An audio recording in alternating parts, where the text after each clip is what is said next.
everybody. Good morning. Good morning.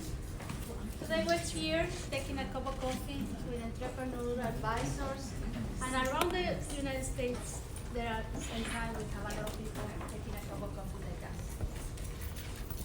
So, in the 1 million cups, we have standards, and we're asking you when you make comments or when make questions, please follow the following standards. That is, we have to, everything that we say to our speaker have to be supportive and safe. We are, in 1 million cups, we respect diversity, and everybody has a voice. So when you have the opportunity to talk, everybody will have opportunity to talk. If we don't have enough time, please write out any comments. Can you speak up a little bit, Laura? So if we don't have time to go through your questions or comments, please be sure to fill these forms, the little piece of papers, with your email. Before anything else happens, I will ask you please go to your app. The app is 1 million cups, and it's easy to download. And I would like to everybody introduce yourselves before anything else. Donnell Johns, a Vision Worldwide leadership consulting firm. Welcome back. Good to see you. Thank you. Jen Dalton, Brand Mirror. Gretchen Richards, Dynamic Business Capabilities. Ken Portnoy, Tyson's Regional Toastmasters. I'm John Blair, Fairfax County Economic Development Authority. Not sure we're getting up or sitting. My name is Kathy Cran, and I work for the Department of Economic Initiatives in Fairfax County. All right. And I'm Edward Williams. I'm representing two organizations. First, the Northern Virginia Black Chamber of Commerce, and second, my own firm, DEW Financial Management Group. Sam Saeed, Wizard Home Services. Barry Fake, Collaboration Management Sciences. Karen Schmalm, Fairfax County Economic Development Authority. Ann Rosenblum, Fairfax County Economic Development Authority. Dr. Connie Hambrock, Hambrock Holistic Healing Center. David Hillison, leading the fight against rising healthcare costs. James Lawson, Impact Business Solutions. Bobby Salem, I am author and publisher of small children mathematics books from pre-K to elementary. Dr. Deb Cohen, Management Consultant. Tom Scheib, Long and Foster Realtor, specializing in senior marketplace. Alan Anderson, I provide part-time sales assistance for small businesses. Reggie Holmes, Enthuse Creative. Joe Gilson, Analyze It. And we couldn't do this without space, so let's invite our sponsor to say your name and. So the sponsor of the All right, thank you, Laura. And welcome everybody. As I'm John Yu with Office Evolution, and we provide co-working space, meeting room space like this one, as well as a virtual office solutions. What's special about us is that we focus on building a community of business owners, and that's why we love 1 Million Cups, because we're here as a community and support one another to help us to grow. So if you want to learn more about Office Evolution, please let me know. and our coffees. Isn't this a beautiful space? It is. Thank you, John. Good morning, Randy Mulliken. I'm with Career Confidence. I've been volunteering there for a couple months now. And we're a nonprofit that teaches job skills to people looking for jobs or looking to transition to new jobs, such as interviewing, resume writing, how to set up your LinkedIn, things like that. We have 3 locations now, one in Loudoun County, up in Ashburn, right here in Office Evolution, and one in Rockville, and we meet a couple times a week. You can find us on careerconfidence.org and look up all the classes, and hope to see you out there. Thank you. So now we'll invite all the volunteers that help to do this happen. Please come to the front and introduce your name and your company. A little closer, please. Go here. So. Yeah, John Yu with Office Evolution. Jen Dalton, Personal Brand Strategist for Entrepreneurs. I'm with Brand Mirror. Tony Barnett with End Goal Group, and I am personally channeling Myosha Mendez today. We share the same birthday, and she unfortunately couldn't be here because of another obligation. Today's your birthday, or you just was that a fact? No, she and I have the same birthday. But it's Well, not today. it's Not three- today, no. It's actually 3 of them that have the same birthday. Yep. Who, me? No. Oh. Dang, the name spaced me. Ed. Ed. Yes, Ed has the same Oh. birthday as Yeah. me as well. Yes. Birthday person. Yeah. July 1st, right? July Yep. 1st, Yeah. yes, that's right. The Donnell three, Johns. the three amigos. Donnell, start. Sign in, check in, please. Thank you.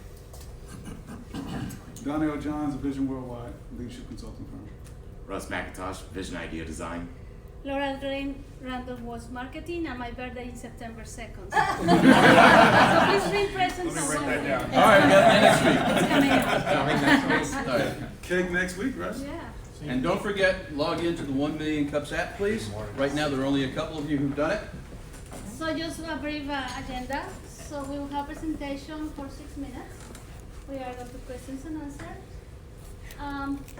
Please follow us in Facebook, LinkedIn, Twitter, YouTube, and Instagram. So if you have a Facebook page, please share. This video is alive. So now I would like to introduce our ambassador, Yes. Megan Kiefer. Slide.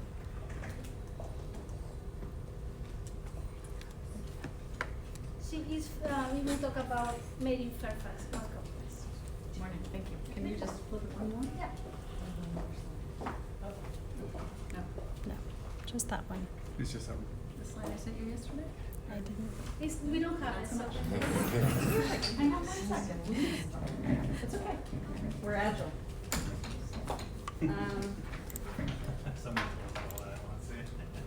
All good. It's all good. It's just a little bit longer. We need an extra 30 seconds. My name is Megan Kiefer. I work for Fairfax County. I'm the business experience partner. My role is to help people who are trying to start a small business to understand the permits and processes necessary to start their small business, and then where appropriate to link them to experts in their specific challenges. So I work in the Department of Economic Initiatives, and you met Kathy Carena just a minute ago, who works with me. One of the things that Kathy and I'm sorry, Karen's telling me I'm not speaking loud enough. One of the things that Kathy and I are working on is a new initiative called Made in Fairfax. We are trying to identify Fairfax-based production businesses. We identify these as any business that has 30 or fewer employees, although that number is a little bit squishy, that make a product that is reproducible. So this is everybody from hobbyists and artisans to production businesses. We are trying to create this network to support small businesses and to grow this sector of our economy.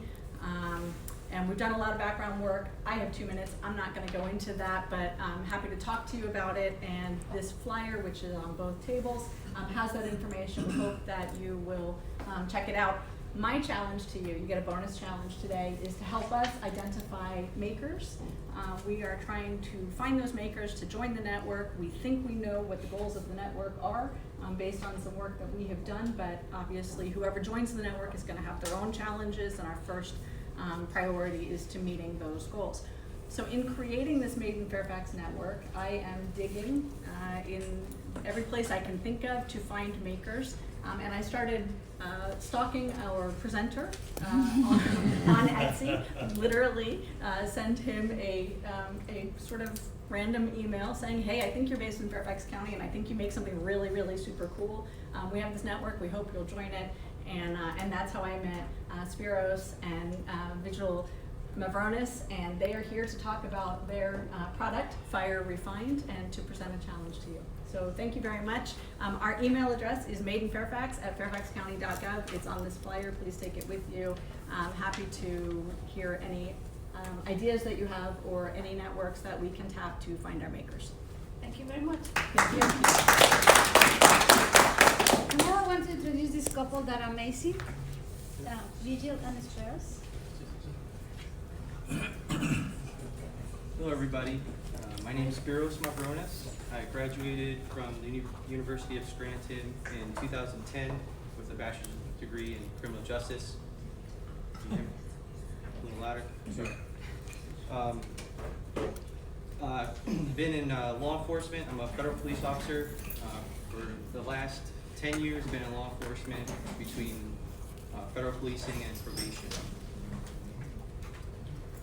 How many of you guys have dogs here? Show of hands. Okay, all right. Looks like the majority in the room. This is my dog, Echo, and she's actually the official spokesperson or spokespup for Fire Refine. She's an American Bully and about 80 pounds of just pure muscle and love.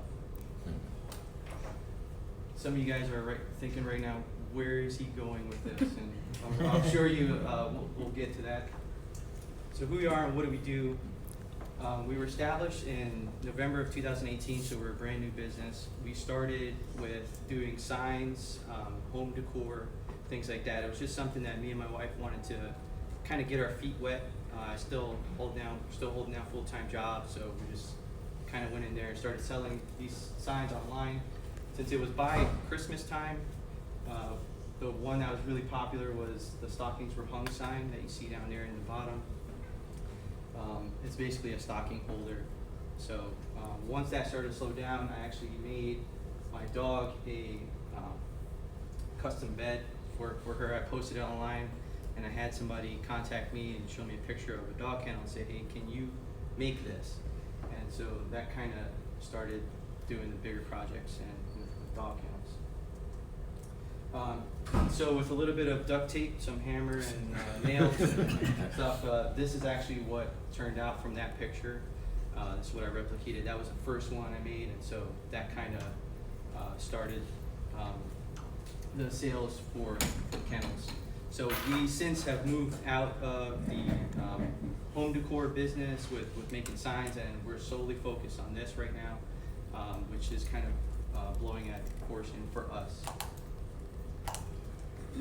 So typically, for you dog owners, you guys know this. This is what people have in their home for when they want to store their dog when they're leaving their house for a few hours or for the day for work. They're wire crates. They're unsightly, very unappealing. They do damage the floor. If you have hardwood floors, you guys know that. The dog moves in the crate and it scratches the floor up. And they only have a singular purpose, and they do rust. So their only purpose is to store the dog. So that's kind of what makes my business unique. Is you can customize it, and everything can be changed, colors, design, and it is multifunctional, from entertainment centers to put your TV on, or entryway tables, or anything like this. So essentially what I do is, also what makes us different from our competition is we mill down everything from larger lumber, which kind of gives the look of the kennels, which you guys will see more of them soon. And quality is very important to us. We offer a better buying experience to our customers. So once somebody contacts me, right from when they contact me, I usually respond to them within an hour, even people in California with that difference in time. And that really sets us apart from our competition. And I also make it personal with them. You know, I'll look at the pictures of their space, their colors, and what they have in their house. And that's where my wife comes in with the interior design section.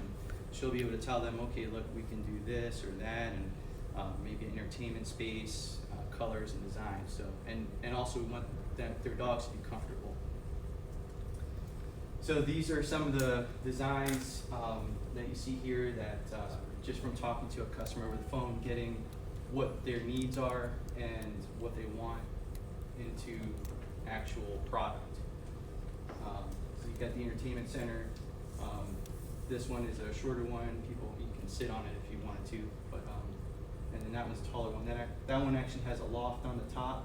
It was actually made for a dog on one side and a cat on the other side, and there's a ram in there. But that's we don't just focus on dogs, and it's pretty neat there. All these pictures, videos, and everything is on Instagram, on our Instagram page, which I can share with you guys. Here's more. We also do ones with drawers in them.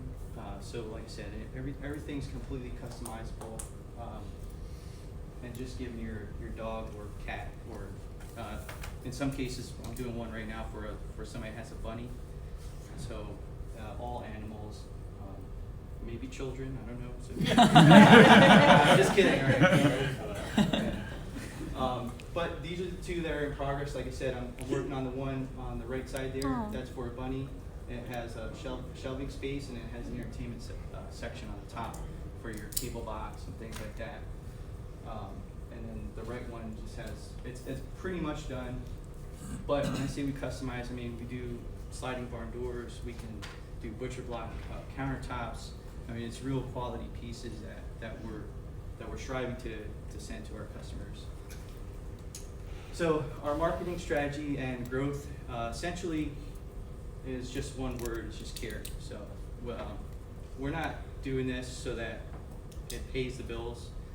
It's doing well, but we do have our full-time jobs that pay the bills. So we started this as something out of passion of what we like to do, and we generally enjoy dealing with the customers, talking with the people, and just there's no greater joy for me than putting a bad guy in jail when it does happen. But other than that, building something from nothing and actually having somebody enjoy it and utilize it in their space for many years. So that to me is what makes it special. And our motto from when we started the business and what we're going to keep this going is if we wouldn't use it in our home, we won't send it to your house. So there's something that we're doing. We don't rush through anything. I rather everybody that's on queue wait, and we give that customer that we're working on our full undivided attention at that time.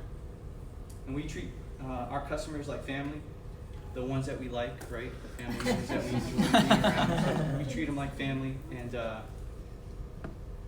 so our sales were a little anemic from when we started. So we opened in November with signs, like I said, but the first kennel was actually made at the end of January of this year. And since then, our sales have increased. The first few months, the reason why those numbers are really anemic is because I was losing sales due to our shipping issue. Because when you're making something that weighs, the average weight is about 250 pounds, and you're trying to compete with people that their average weight of the same exact kennel is half that. So my shipping cost is more because the materials that I use and how I make it, that gives it the look, but I was getting people turning away because shipping prices were expensive. Once I got that under wraps, you can see that sales are steadily increasing, and also our social media and things like that we started doing. So we're expecting to continue our growth on the track that you can see there, and just like I said, continue growing. And it's one of those synergetic things that the more you ship, the cheaper it is.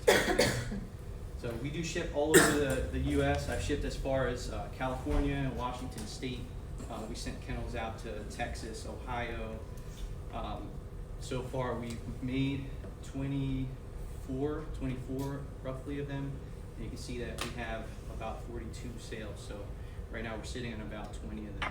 And that is actually what our main issue is. But here you can see the wire crates that we talked about before, the traditional ones that you're going to see in. Most people have bought one of these probably in this room that have dogs, but this is the effect that we have on people. This picture is courtesy of a customer, and that's the before picture, and then that's the after picture of what the customer sent us. So this is something that you can't really go to IKEA or Walmart or anything and purchase.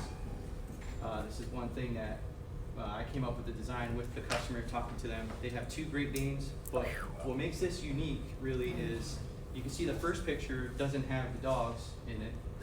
Well, the doors are closed, but the customer did explain that when she sat down, those dogs were in the crate. So wood makes it a warmer space for them, so they do actually enjoy going in there, and it is a multifunctional space now for them. So I need help, right? We're looking at scaling, we're growing, we're increasing in sales, we're starting to utilize other platforms, social media, Instagram, Facebook, things like that. And our cost right now is minute with with how we acquire our customers, basically through word of mouth and through just myself posting these pictures on Instagram. So we haven't even started advertising, and our growth is pretty good. So we're looking for any ideas of how I can hire people that in this area that'll help me make these. I can mentor them and help them to build it, to build a business, and then how we should scale properly without taking on too much overhead. Of course, I can sell my house and I can leave my job, but just being a little more realistic with where we're at right now with our sales. So, I'm Great. looking forward to Awesome job.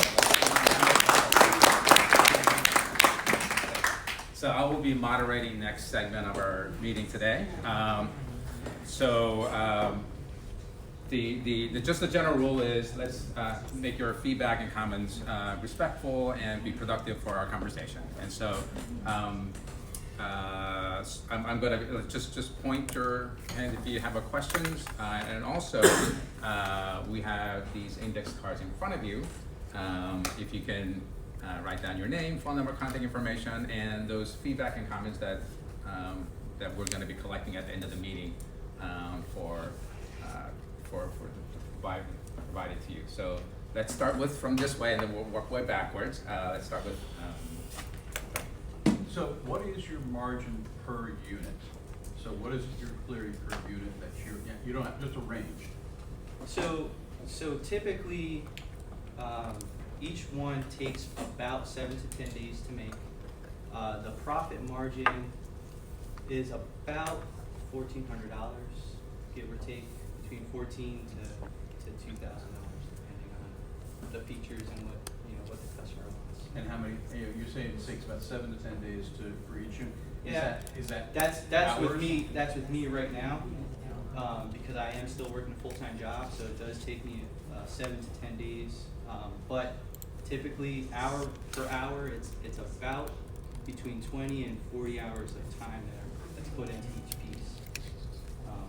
That's aside from talking to the customer and getting everything down. That's just the build time. And that's just the build time. It's not counting the consulting time or the design time. It's just the build time is 7 hours. Yeah. Build time is 20 hours. Usually is the minimum. About 20 hours. I've done them in 20, so it could be done. And how many people helping you would cut that down? So what my proposal would be to do profit sharing on a W-9 basis. That's kind of where I'm thinking about doing, having subcontractors through the business to make them and get paid per piece. I push profit to them type of thing. So realistically, I need a team. I would say at least 5 people. More would be better because I am planning on growing the business. Okay. Also, if you can say your name and who you're with before the questions or comments. So we go in the back. Yeah, I'm Ann Rosenblum, Fairfax County Economic Development Authority. I wanted to talk about your employees. First of all, though, you're using the wrong IRS form. It's not W-9. I think you mean 1099. 1099. Okay. Yes. Typo. I'll write it down. Thank you. But with regards to finding those kinds of employees, I suggest you research and talk to the community college system, especially in the rural area, more rural areas like out in I'm trying to think of the area right past Manassas and all. Gainesville, Haymarket. Gainesville, Haymarket, thank you, exactly. Some of them have vocational programs, and I think you could get some employees there. And I myself, when I'm looking for somebody with special carpentry skills, I always go out to Manassas and always find somebody. Absolutely. Thank you for that. Hi, James Lawson, Impact Business Solutions. So I've actually got a couple of questions and then I have an observation. Observation first, right? Everything we do is custom. Absolutely. Yeah, scaling that, really, really hard. I don't care how many employees you've got, but if you're going to create custom products for everybody, right? That's a hard road to go down. So my observation would be is figure out 2 or 3 designs, right, that you can then scale, because it's all about economies of scale in terms of materials and time and everything else. So figure out 2 or 3 designs and then sell them first to start to build up a skill set and start to get some traction, right? And then it becomes the 80-20 rule. right? 20% of what you sell become 80% of your business, but you cannot customize everything that you sell. It's just a big no. So that's an observation, right? A comment. So Tony asked you a question about your margin, and you said about $1,400 to $2,000. That's not a margin, right? Your margin is I need to make 20 to 30% on everything that I build. So you need to start thinking more about how much profit as a percentage of completed product versus a dollar number. Because not everything's the same price, I assume, right? If it is, that's a different conversation. So start thinking more about that time element and the cost of completed good, and then what margin you want to create from each of your products, right? Because that becomes a much easier thing for you to manage from a business standpoint. My question is, have you sat down and figured out what your 3-year or 5-year growth goal looks like? Like in 5 years, we want to be a $1 million business, or we want to be a $500,000.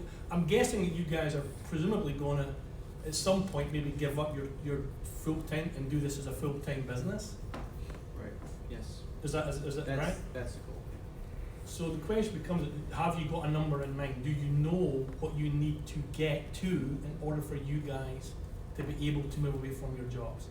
Because that's going to have a big influence on the decisions that you make and when you make them, right? I love this. I've got 2 dogs. I went online and I looked for furniture, and I'm like, there's no way I'm letting my dogs chew through a $250 or $300 piece of cabinetry, right? But there's a market for high-end furniture for dogs, and pet owners will spend a fortune, as you clearly are seeing, right? So that's it. Is start thinking about your 2-year, 3-year goal in terms of what you need to make. Figure out what your margin per product needs to be in order for you to get to that number, and then figure out 2 or 3 good designs that you know you can scale and build quickly. And that will take a little bit of the pressure off you in terms of employees and everything else, guys. I love what you're doing. This is very, very cool stuff. But you're making it hard if you customize everything. Sam, and then Jen, and then Karen here. So. I'm Sam with Wizard Home Services. I agree 100% with what he was saying about to scale it. You got 2 main issues. One is if you're customizing everything, it's definitely going to slow everything down. I understand what would be attractive about doing that as far as the customer standpoint, but you need to narrow it down so that it's easier for you, so you don't have to stand on top of everything that's going on, and you can also do things a lot faster, especially if you have employees doing the labor. You know, the other issue with having W-9 employees is we have more of an issue with intellectual property. Do you have any kind of protection as far as that goes? Right now, we haven't discussed that, but just to touch on the points you guys are making, we do have sizes and designs that we could scale. So we do have that in place. I didn't mention that in the presentation, but again, there is the customization aspect of those with colors and everything. So if you have that, if anything, you could have like like some companies do that. They have a base that everything is based off of, and those can be almost pre-built, and then you just add in, you know, if they want to interchange something. I would recommend maybe reaching out to people who do hardwood floors or stairwells, like wood stairwells, who already are pretty specialized. So I was not thinking home builders, for example, even though they might have people who work with wood, but people who already are used to sanding, crafting, building, and really take sort of a craftsman approach.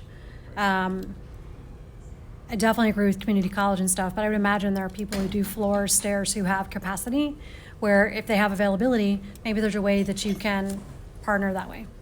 Thank you. I have some introductions, so I'll write that down. Karen, did you have a question? I did. It wasn't a question, it was just a comment. If you're looking for employees, have you checked the local woodworking guilds? I have done some digging. I've talked to some people, and so I have been on Facebook and actually contacted them.